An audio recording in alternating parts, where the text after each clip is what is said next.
ए मामा तने रिंगटोन वाली निकल बा मुंह से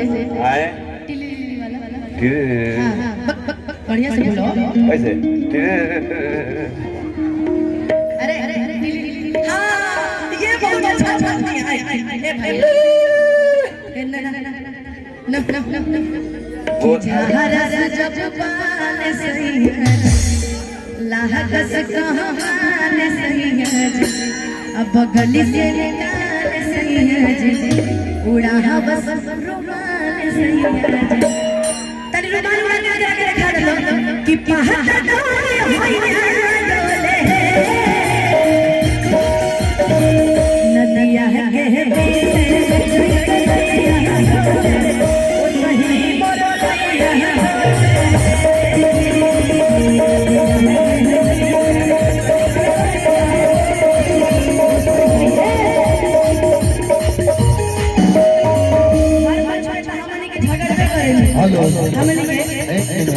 झगड़ा ना हो जनता के चाहत झगड़ा हो कि का हो यह गायकी होके के बाद गायकी फिर हम इनकरा लिए कुछ कह देते भी खिसिया जाने बस ये हो कि 72 पिया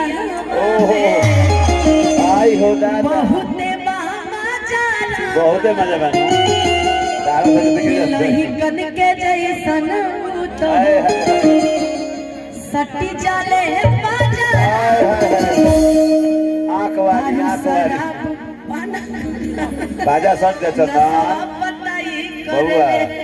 बाजा सट जा हवे बहुत दिलदार उता हमरो भलाई करेले की काहे आयल बड़ा मिले हो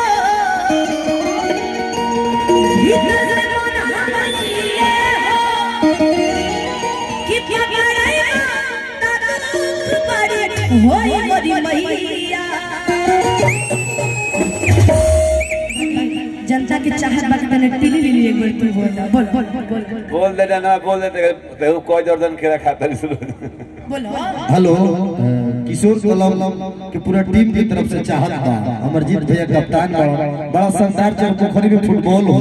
जितना प्रोग्राम में भीड़ बा ऐसे दुगना फुटबॉलों में भीड़ होला ओ किशोर कलम खातिर में ताली बजा दिलवा सब फुटबॉलों में कमेंट भी करे हमारी लाइन खेललहु बानी खेलबो करेला बड़ा अच्छा लागेला पूरा टीम के बहुत बहुत धन्यवाद सबके चाहत बा कि चंदन जी सबसे डुएट होई ठीक भाई गाना के बाद